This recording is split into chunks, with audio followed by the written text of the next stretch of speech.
மிகப்பெரிய சாம்ராஜ்யமாக வளர்ந்த நோக்கியா சாம்ராஜ்யம் சரிந்தது.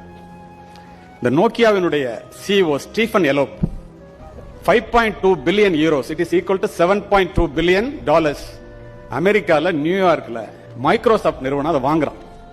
மைக்ரோசாப்ட் நிறுவனத்தினுடைய CEO சத்யா நாதல்லா 2014 அவர் CEO ஆனாரு. லீடர்ஷிப்பை 2013 எடுத்துட்டார். இந்தியாவிலிருந்து சென்ற மாமனிதன். கையெழுத்து போடும்போது அந்த நோக்கியா CEO ஸ்டீஃபன் குலுங்கி குலுங்கி அழுகுறான். எல்லாருக்கும் ஒரே ஸ்டன் ஆயிட்டாங்க. என்ன பேசி வேலை பேசி தானே கொடுக்குறோம், என்ன ஏன் அழுகுற அப்படின்னு. ஏன் அழுகுறேன்னு அவன் சொன்னா, we have not committed any mistake, we have not committed anything wrong, but somehow we lost.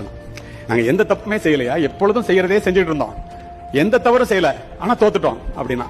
உடனே சத்யநாதல்ல சொன்னா முதுகுல தட்டி கொடுத்து, இதெல்லாம் தெரிஞ்சுக்கணும், நீ இப்ப சொன்ன பாரு அதாண்டா தப்புனா என்னன்னா, உன்னுடைய சக போட்டியாளர்கள் இந்த டிஜிட்டல் உலகத்திலே தங்களை டிஜிட்டல் மயமாக்கி கொண்டு எவ்வளவு வேகமாக வளர்கிறார்கள் என்பதை நீ கணிக்க தவறிவிட்டாய். செய்ததையே செஞ்சுக்கிட்டு இருந்த, தப்பே செய்யல, ஆனா போட்டியாளர்கள் எவ்வளவு வேகமா முன்னேறாங்கிறத நீ பார்க்க தவறிய காரணத்தினால், அதை கணிக்க தவறிய காரணத்தினால் மிகப்பெரிய இடத்தை அடைய வேண்டிய நீ அந்த இடத்தை இழந்தது மட்டுமல்ல, இருந்த இடத்தையும் இழந்து நிற்கின்றீர்.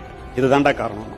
நீ நினைச்சு பாருங்க, இந்த digital, if you are preparing for today you are jobless tomorrow. இன்றைக்கு நீங்க ப்ரிப்பேர் பண்றது இன்னைக்காக இல்லாம, நீங்க பாருங்களேன், ஆர்டிபிஷியல் இன்டெலிஜென்ஸ் உலகத்தை நாங்கள் தான் ஆட்சி செய்வோம் என்று தலைநிமிர்ந்து சொல்லிக் கொண்டிருந்த அமெரிக்காவிற்கு முன்னால் டீப்சீக் ஒரே நாள்ல பல கோடி பில்லியனை காலி பண்ணான். ஒரு மனிதன் வித்தியாசமாக சிந்திப்பதன் மூலமாக தன்னுடைய வாழ்க்கை பாதையை மட்டுமின்றி இந்த உலகத்தினுடைய வாழ்க்கை பாதையை மாற்றி காட்ட முடியும் என்பதுதான் இந்த தலைமுறையினுடைய மிகப்பெரிய கண்டுபிடிப்பு. அது என்ன வித்தியாசமான சிந்தனை? எல்லோரும் செல்கின்ற பாதையிலே நாமும் சென்றால் எல்லோரும் சென்றடையும் ஊரைத்தான் நாமும் சென்றடையும். யாருமே சாதிக்காததை நாம் சாதிக்க வேண்டும் என்றால், யாருமே முயற்சிக்காததை நாம் முயற்சிக்க வேண்டும்.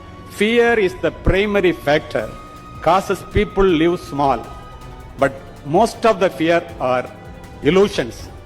பயம்தான் ஒரு மனிதன் குறைந்த அளவிலே ஏழைகளாக வாழ்வதற்கு காரணம். அவன் எதை நினைத்து பயப்படுகின்றானோ அந்த பயத்தில் 99% மாயை.